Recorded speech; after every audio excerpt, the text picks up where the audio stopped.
Hello everyone, FPL Raptor here and welcome back to another video on my YouTube channel. In today's video we have my Game 4 team selection and I'll also be discussing future transfer plans and wildcard strategy as well. If you do enjoy today's video, please do smash that like button, and if you are new around here, make sure to subscribe as well. But without further ado, let's jump into it.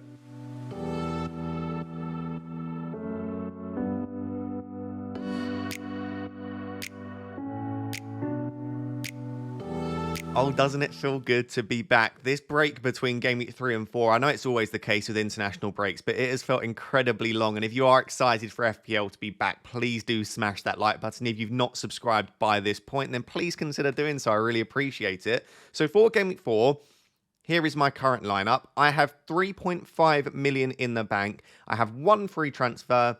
I have 224 points and my current rank is 1.1 million. Not that it really matters at this stage, but it's not been an awful start. I've had much better starts, but I've certainly had much worse starts as well. So overall, I'm okay with it. And I'm actually pretty happy with my team going forward as well. So in this video, I'll obviously go through all of my players in the team. I'll go through some possible transfer possibilities. And then at the end of the video, I'm going to have a section just showing you the next few weeks and roughly when I think I might end up needing a wildcard or want to play it. So if that feels like it could be useful, stick around to the end of the video. So this team is currently rated at 95% according to Fantasy Football Hub. It's gone back up again. You can still get a free team rating if you want to. There will be a link down below in the description. In goal, I have Henderson, and no, Henderson has not been particularly good, but he made a few saves at least in Game Week 3, and Leicester at home is a decent fixture because Leicester aren't a team that will necessarily just sit back and not have any shots, so you would expect Henderson will have to make a few saves. Now, will a clean sheet happen? I've got no idea, but you would hope that if a clean sheet does happen, there might be a pretty decent score there for him, and if he doesn't get a clean sheet, he might at least make a few saves. So overall, I'm pretty happy to have Henderson against Leicester at home. I am very much of the opinion that I don't usually like making goalkeeper transfers. I'd rather just wait for my wildcard unless I have an absolute disaster situation. And for me, Henderson isn't that at the moment. So perfectly happy having him. And actually my back three, if I start with this back three, are all playing at home this week, which is Pedro Porro, Robinson and Trent. But you can see on the bench, I do have Gabriel, which feels pretty awful. And you know what? We'll start with that Porro versus Gabriel discussion. Let me know down below in the comments if you have Porro and Gabriel or Porro and an Arsenal defender. Who are you currently starting? I was already starting to lean towards Pedro Porro because if you watch the game against Newcastle, he actually took 6 shots in that game, which was the combined most out of any players in Game Week 3. So Pedro Porro is just getting forward so much. None of those were particularly higher XG chances. They weren't big chances, but he's just getting into the position where even if Spurs concede, you'd still expect him to get the chance for an attacking return. And so that was already in the back of my mind. Pedro Porro is not quite Trent, but he's almost like Trent where you have him for the attacking returns and clean sheets are an additional bonus, which I know is a stupid thing to say because he's a defender, but that's almost how it feels. So I had that in the back of my mind. But then obviously the issues that Arsenal now have, given that Declan Rice is suspended and it looks like Ødegaard's picked up an injury. Obviously, I don't know the extent of Ødegaard's injury at the moment, but even Declan Rice, that would be the main issue for me from a defensive perspective.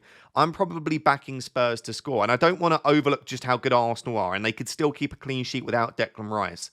But it would worry me slightly. Gabriel also started for Brazil in that Wednesday morning game against Paraguay in Paraguay. So he himself isn't going to be fully fit and fully at it, you wouldn't imagine. And maybe I'm just creating a narrative to allow me to make a decision that I want to make. But I kind of want to start Pedro Porro. I think I also like the fact that it's at home. And I think if I was to predict the way this game is going to go, I think it will be fairly high scoring. And I think that both teams will score. And if that's the situation, I know Gabriel can score a bullet header, by the way. He's absolutely got that in his locker. Pedro Porro's definitely got the higher attacking threat. So I'm backing both teams to score. I think at the moment I'm more likely to start Pedro Porro. But I'd love to know down below if you have a different explanation or justification. I'd love to know who you're starting or who you would start in my position. And then the other two defenders kind of pick themselves this week. Yes, I could play Greaves, but I think Robinson and Trent, for me, they've got an okay chance for a clean sheet and they've got some attacking threat. I mean, obviously, Robinson, do I expect a clean sheet against West Ham? Not overly, but I think it's a greater chance than both Porro and Gabriel potentially have. It's a home fixture. He's already on 2 assists this season. He is fairly creative. I have said throughout the last week and a half, though, Fulham are not a great defence. And also on top of that, Robinson is creative, but we're not putting him in the same category as a Porro or a Trent. I know he has the 2 assists, but He's not creating a massive amount of chances, and he's also not creating overly high-quality chances either thus far. So I think he's great. He had 6 assists last season, already on 2 this year. I'm very happy having him, but I guess I'm tempering my expectations as to I'm not going to get an assist every week from Anthony Robinson, and I do eventually need Fulham to keep a clean sheet in there for him to be a good option. But I'm absolutely fine having him for now. And then Trent, there's very little to say on Trent. He's brilliant. I've been saying all week in my videos that if you don't have Trent, I still think he's potentially a priority transfer in. I would rather have Trent in comparison to someone like a Palmer on a wildcard. So if I had to drop one to afford other players, I'd rather keep Trent and drop Palmer. That's how highly I rate him.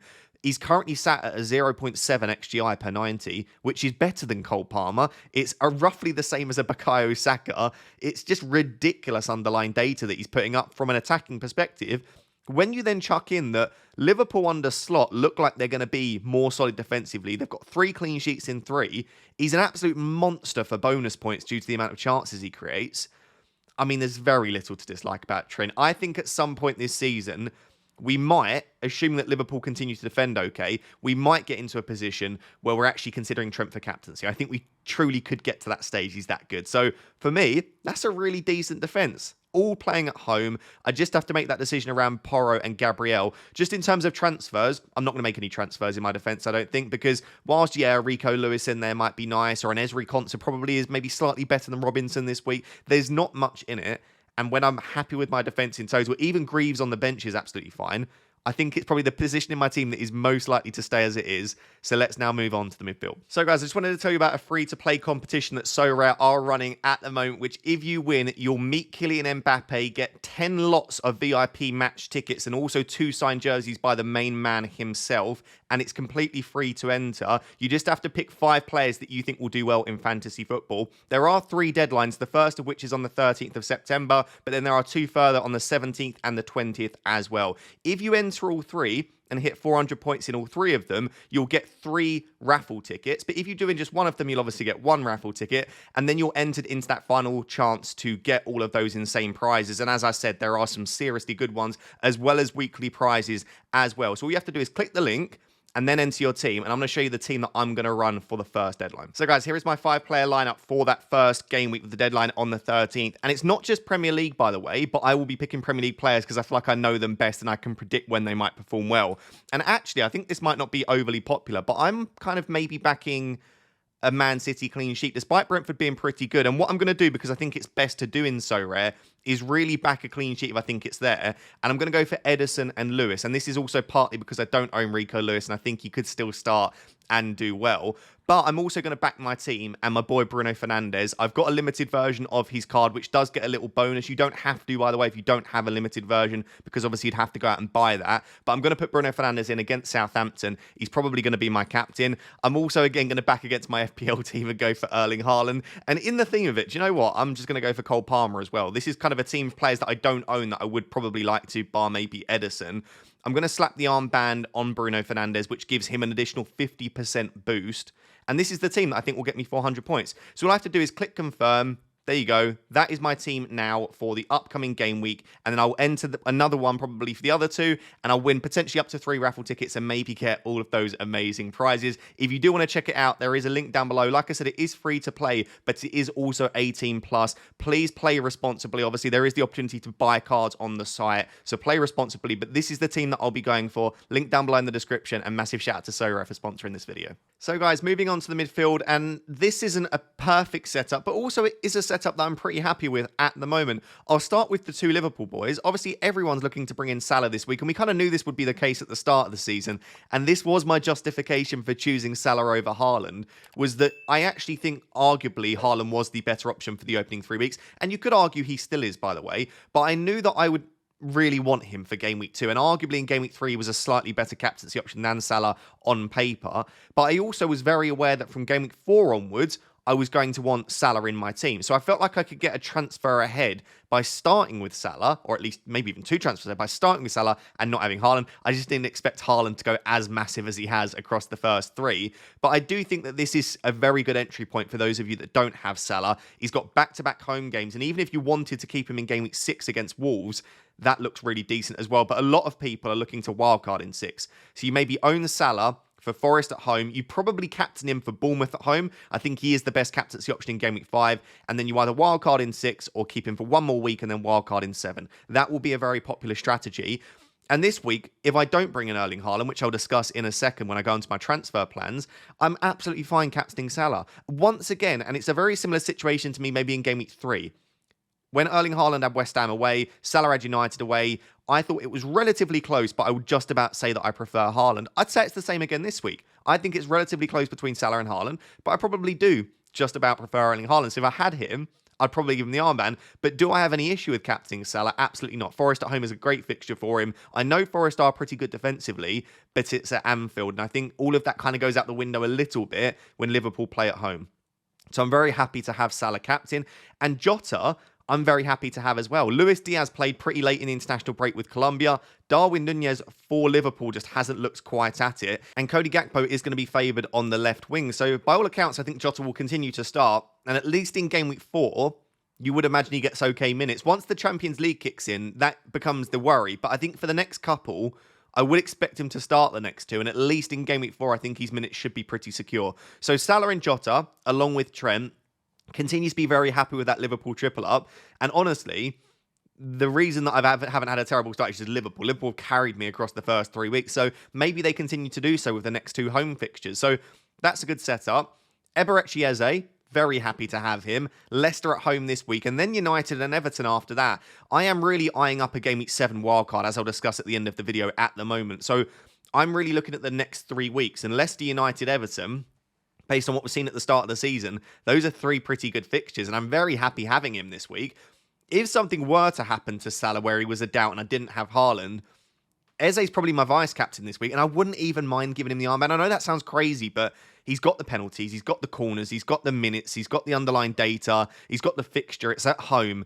I really like the look of Eze this week, and a lot of people have been asking me about, is this a bad time to bring in Eze? No, not at all. I'd say the first 3 fixtures were more tricky than these 3, and he still had loads and loads of chances. And you would expect that Crystal Palace start to click a little bit more with a couple of their new signings now, and obviously losing Elise. But you would expect with Mateta now back fully in the run of things, you'd expect Crystal Palace to improve. So I'm really happy to have him. And if you want to bring him in this week, I certainly don't mind it. And then we can maybe look to pivot to someone like a Brian Mbeumo around Game Week 6 or Game Week 7.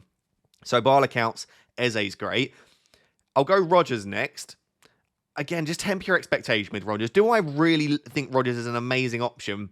No. But for his price, to allow me to get the other players that I've got in my team, he's absolutely worth it. If I had someone like, and we'll discuss it's a possible transfer opportunity for me, let's say rather than Cannon on my bench, I had João Pedro or Welbeck, yeah, I probably would be benching Rodgers this week. So if you're in a situation where you've just got 8 brilliant attackers and you're benching Rodgers, I don't think that's terrible, but Everton have not looked very good defensively, and Rodgers has looked good. He's created 2 massive chances for Ollie Watkins, and we talk about fine margins in FPL. If Watkins scores even one of those, we're saying Rodgers already got an assist. If he scores both, which last season you would have expected him to, Rodgers is sitting there with 2 assists already in the opening 3 games, one of those against Arsenal. So I know what if buts and maybes, and that didn't happen, but it's such fine margins in FPL that right now we're sat here and saying, well, Rodgers hasn't returned. Ollie Watkins isn't particularly good. Arsenal defence are amazing because they kept a clean sheet against Villa, but all you needed is that 1 goal to go in, and all of that narrative changes. So I really do like Rodgers for this week, but I am tempering I'm not expecting double-digit return from him. He did take a penalty, by the way, for the under-21, for the England under-21s during the international break. And not only did he take a penalty, but he stuck this penalty absolutely top bins. It was brilliant with a lot of power, and he looked very confident in doing so. Lots of people now questioning, is Rodgers on penalties for Villa? And there is the possibility, absolutely, because Ollie Watkins doesn't have a good record. So I would say pretty confidently, not confidently actually, I would say in my opinion, Watkins isn't on pens, but I don't think it's Rodgers. I think it will be Tielemans because he's got a very good penalty record. So at the moment, I'd say it's probably Tielemans' first choice. And whilst Tielemans has played 90 minutes in the opening 3 games, he doesn't all the time, based on last season, play 90. So if Tielemans isn't on the pitch, then I think we could see a situation where one of Rodgers, McGinn, or maybe a Watkins takes it. And maybe Rodgers is second in line. So yeah, we could see a situation where Rodgers takes a penalty this season. And maybe he is on pens, but I wouldn't get carried away. I still think it's probably Tielemans for me. But anyway, this week, Rodgers is absolutely fine for me to start. And then Bukayo Saka. this is a very tricky one for me because I know that I want Bukayo Saka from Game Week 6 against Leicester and Southampton at home. And I also know that I don't currently necessarily want to wildcard in 6. So if I am someone that is not wanting to at least lock myself into a Game Week 6 wildcard, selling Saka to then bring him back in again 2 weeks later is committing 2 of my free transfers to selling a penalty taker with great underlying data, playing this week against a defence that isn't perfect. Which then, if I'm just listening to myself out loud talk about that, it's like, yeah, just don't sell Bukayo Saka then. It's not worth the 2 transfers. However, a couple of things. Firstly, we've spoken about the fact that Arsenal might be missing, well, they're going to be missing at least Declan Rice and maybe Martin Odegaard. That will affect them from an attacking perspective. Declan Rice is extremely important, not only defensively, but also for progressing the ball. So how much might that affect them? We don't really know. Also, on top of that, I already am starting Pedro Porro. And whilst I don't really mind clashes necessarily because you can't always avoid them, if I'm backing Porro, maybe I just say, do you know what? Maybe Porro might do something defensively, and maybe then I don't want to also have Bukayo Saka. I don't think that's the biggest issue for me, though. And then the other thing to mention is that if I want to get a Cole Palmer or an Erling Haaland, I can do both of those things, but I would have to lose Bukayo Saka to do so. So these are the things that are going around in my mind at the moment of, there are multiple reasons to maybe not desperately want Saka for Spurs away and then City away. And also, I could do a lot with that Saka money or that Saka position in my team. So these are the things that I'm thinking about at the moment. I don't really have a definitive answer as to what I want to do with him. But I'm thinking all I need from Saka is a single assist from a corner. He crosses it, Saliba scores a header, or he gets a penalty. And that one return would probably be enough for me to have kept him, because when you also take into account the extra 2 transfers required to take him out and bring him back in, it's probably not worth it. So there we go. That's what I'm thinking about Saka at the moment. Basically, I'm leaning towards keeping him in my own team, but there are a couple of transfer opportunities that I have, such as Saka to Parma, or selling Saka and one of my forwards and bringing in Erling Haaland for a hit. And these are things that I am considering. But just because I'm unsure about that Game Week 6 wildcard, I'm less willing to do it. I think if you're someone that's sat there right now and you've already done it, or you're looking to do something like Saka to Salah and Isak to João Pedro, you are probably locking yourself into a Game Week 6 wildcard, which isn't an issue. It's going to be extremely strong and popular, but I'm not as sure myself, and therefore I'm less willing to do it. So that is the midfield 5. I'm not saying there aren't any chances for transfers, but right now I'm actually okay with it. If I was to bring in a midfielder, it's either going to be Palmer for Saka, or it would be a brighter midfielder such as Minte for Saka to allow me to bring in an Erling Haaland. And I do think I prefer Minte to Matoma when you take into account price. So there we go. That's the midfield. Let's move on to the forwards. So finishing off with a forward line before we take a look at my possible transfer plans and then also my rough strategy for the upcoming game weeks. I've got Menez and Isak, and this is an interesting one because when I look at them just in isolation, I'm actually pretty happy with both of them. But then when I consider what would the forward line be for most people, it'll be João Pedro and Haaland. And then when I think, what would I do on a wildcard? I'd probably have João Pedro and Haaland, or Welbeck and Haaland. Well, then I've not really got the optimal front line, but that doesn't necessarily matter. And I speak about this all the time, that the optimal team on paper, or the best team on paper, often doesn't perform the best. And could I see both or one of Menez or Isak doing very well this week? Absolutely. I'll start with Menez. He has been extremely frustrating because he's just not getting the returns. 3 blanks out of 3. Smith Rowe, who hasn't even looked particularly attacking, has got a 10-pointer in that time. Adama Traore is getting points for fun. Everyone seems to be getting points in that Fulham team other than Menez. So even Robinson's got more attacking returns than him, right? He's got 2 assists. So that is very frustrating. But what I look at, and I've always said this, is he getting the chances? Yes. And for me, that is the more important thing. I would be significantly more worried and probably transferring him out, in all honesty, if I felt like he wasn't getting the chances. Because I could, as much as I have other options in my team, just do a simple Menez to Welbeck or Menez to João Pedro. But I like the home fixture. I like the fact that he's getting the chances, and I like the fact that no one now owns him, because the only few that did own him have probably got bored of the fact that he keeps missing chances. So I won't hold him indefinitely. If we have yet another game week where he's getting chances but not finishing them, I spoke about this on FPL Therapy, my new podcast, by the way. Do check it out if you've not yet seen. It's like, how long do you own a player that is getting chances but not finishing them? And Menez clearly does strike me as someone that is quite kind of streaky, and he'll go on hot runs of form, but then he'll go a little bit cold. So if he continues to miss chances, maybe he's just in like this cold run where he's going to struggle. And at that point, I probably don't be too stubborn with it and I'll remove him. But he's getting at least one more week in my team, and fingers crossed it's a good one for him. And on Alexander Isak, I'm fully aware why a lot of people are selling Isak at the moment, by the way. I don't think it's because he's not done too well, and I don't think it's because they just desperately want João Pedro. The reason that most people are selling Isak is part of a double move to bring in a Bukayo Saka or to bring in an Erling Haaland. And if you are selling Isak as part of a double move, especially if it's for free, to bring in one of Salah or Haaland, it's difficult for me to sit here and say that is a bad move. So I understand why people are doing it. And as I'll discuss in a second, I could do exactly that. Sadly, it wouldn't be for free, though, which is putting me off slightly. But then on the flip side, Isak was 99.4% owned amongst teams on Twitter or X, whatever you want to call it, when I did that 500 team analysis video that I uploaded about a week before the Game Week 1 deadline. So let's assume not much changed in that time. Isak went into Game Week 1 owned by 99.4% of us. That is not a player that all of a sudden for me needs to be rushed out, especially when you consider he's only blanked once. He got an assist with 10 men, by the way, which was pretty difficult to do, right? So if with 11 men, he could have got 2, 3, 4 returns, you never know. So a single assist in that first game. Yes, he blanked in the second game, but he didn't look particularly good either. I'm not even going to make excuses. Second game, blanked. Third game, he gets a goal and 4 bonus points. So I don't think Isak has been great, and Newcastle haven't been great either. But this is a player that 3 or 4 weeks ago was absolutely essential and everyone wanted, has got 2 returns in 3, and goes into games against Wolves away and Fulham away. I know Newcastle traditionally are better at home, especially under Eddie Howe, but overall, I guess what I'm saying is I don't mind keeping Isak. It's kind of the same with Saka, where, yes, there is justification to sell both, but if I was had to keep 2 penalty takers with great underlying data and good minutes and okay fixtures, especially on Isak's side, I'm happy doing so. So that's kind of where I see Maniz and Isak at the moment. I don't love them as a forward line, but I also don't see either of them as huge issues, despite potentially wanting like a Brighton attacker and Haaland. So there we go. That is the team. It's not great, it's not perfect, but it's also not bad at all. And I largely do have pretty much a full home team bar Bukayo Saka.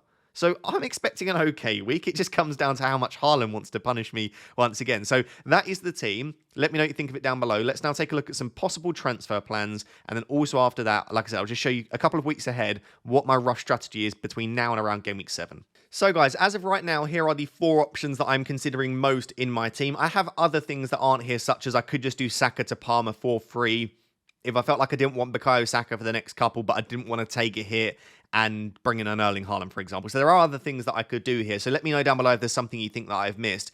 I do have 3.5 million in the bank, but as I said, only the 1 free transfer. So I think the obvious move for my team is to roll the transfer. As boring as that is, and whilst there is the upside for potential moves, whilst I've sat on it on the international break and thought about it, the more I look at my team, it doesn't need a transfer. If I make any of these transfers, it'll end up probably with me benching Rodgers, which, again, I don't mind because I don't think Rodgers is a brilliant asset.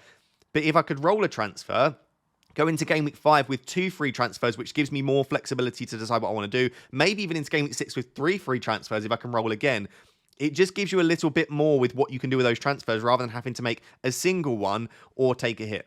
So rolling a transfer is just about the most likely thing for me I'll do at the moment, but there is the possibility to do elsewhere. So I didn't even discuss in my team. Let me actually just go back to just show you then. So I have Cannon as my 3rd forward, which is just a £4.5 million forward who's now out the league and price locked. So I can't do anything with him. So with the 3.5, I have the option to maybe upgrade him. And at the moment, I'm looking at 2 possibilities.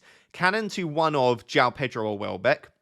It will highly depend on whether we see João Pedro in training today, which I don't know at the time of me recording, and or I just have any doubts around him, or I just want to go a little bit different with Welbeck. But basically, Cannon to one of those 2 Brighton forwards for the next 2 weeks. It gives me 8 attackers. I would bench Rodgers, and overall, I'd be pretty happy having one of those 2 Brighton attackers in my team. So that's the first option. And then the other option, which people won't like, I actually can afford Cannon to Jackson. And Jackson is a player that most people seem to hate, but for the next 4 weeks, or for at least the next 3 if I do wildcard in 7, I'm actually pretty happy having him, and I think his minutes will still be fairly good despite the Europa Conference League starting. And I don't own Cole Palmer, and I think Chelsea are a brilliant attack that will continue to score goals based on what we've seen so far. So I do kind of want Jackson in my team a little bit, which sounds crazy, but that would eat up like most of the money in the bank. And when I talk about like flexibility moving forward, not locking myself into a wild card, doing Cannon to Jackson uses pretty much all of my money. It uses my 1 free transfer. So I go into Game Week 5 with only 1 free transfer again and barely any money in the bank. Cannon to João Pedro still leaves me with a bit of money to play with in the bank. It would be like think like 2.3 million in the bank or something like that I would be left with, which feels a lot better despite only having the one free transfer still. So I'd say at the moment, I'm more likely, if I do make a transfer in that regard, to go for a Brighton attacker. The only other option, like I said, is to make that move that a lot of other people are making, Saka and Isak being sold, but most people are doing it to bring in Salah. I would be doing it to bring in Erling Haaland. So rather than it being the Salah and João Pedro combination, it would be Minte and Haaland. The issue I have with this, and it's not necessarily an issue, firstly, it's a -4 hit. 4 points is, across the season, it might not seem like a lot, but if you approach every hit that you take as, oh, it's only 4 points, it does become a lot. And I am eager to try and avoid hits wherever possible, especially at this early point in the season. So that's the first thing I don't like. The second thing I don't like is I am taking out 2 penalty takers and bringing in 1 penalty taker. And there haven't been many penalties so far this season, and maybe that will continue with this new not wanting to overrule the ref and sticking with his on-field decision. Maybe there'll be less penalties, and maybe this threshold for getting a pen is going to be a lot higher. But still, if I'm taking out 2 penalty takers, I'd want to ideally replace with 2 penalty takers. And I could, by the way, there are other players I could bring in, like a Gibbs White, obviously not against Liverpool, but I could bring in another midfielder that's a penalty taker, but I'd probably want to target those Brighton fixtures. So overall, this doesn't feel fantastic in that regard. And also, like, I just think Saka and Isak are brilliant, and I could foresee a world in which one or both of them return this week. So it feels like taking a hit to take out 2 penalty takers that I believe in, that I think are good options that could do well this week.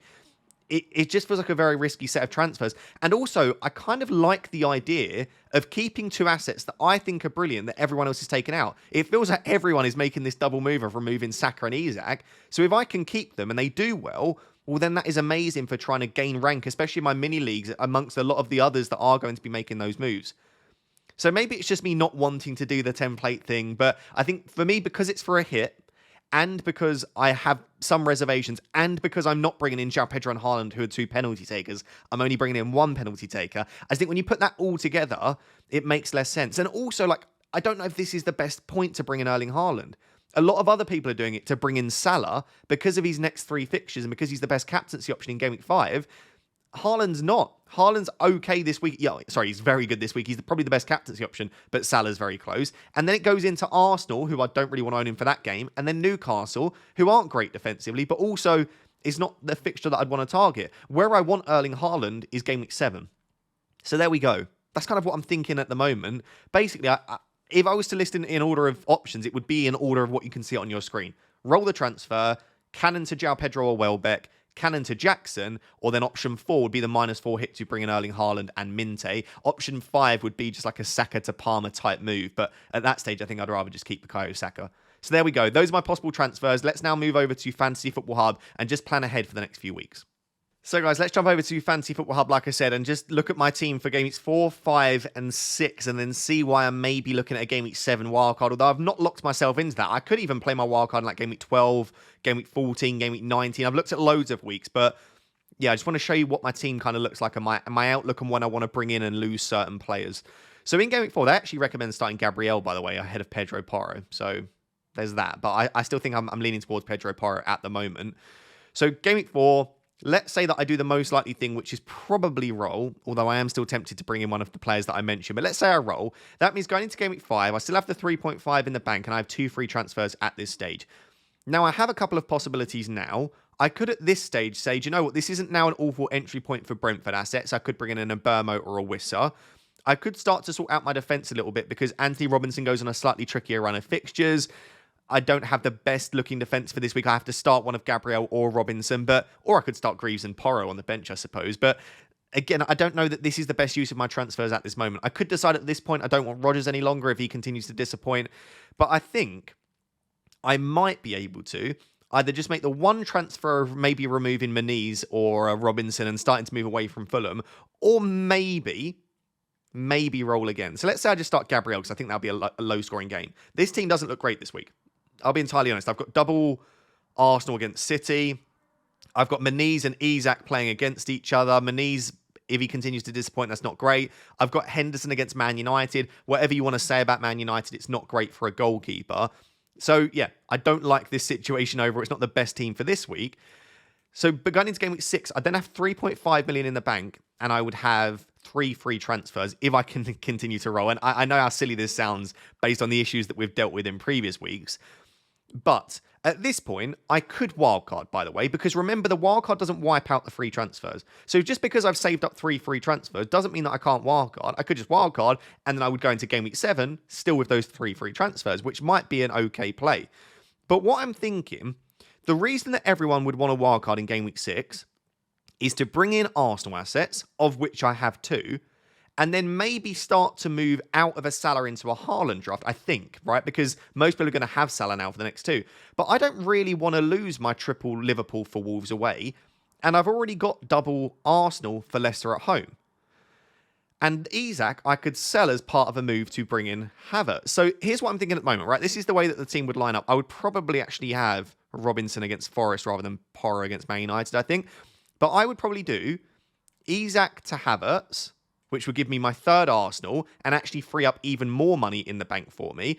And then at this point, it's really up to... Like, I could just leave it there. I genuinely think that's fine. I don't think I need a City player for Newcastle. Every other player in my team is absolutely okay. But if Moniz and Rodgers are disappointing, I've got Moniz to Wissa as an option, or I've got Rodgers to Mbeumo as an option.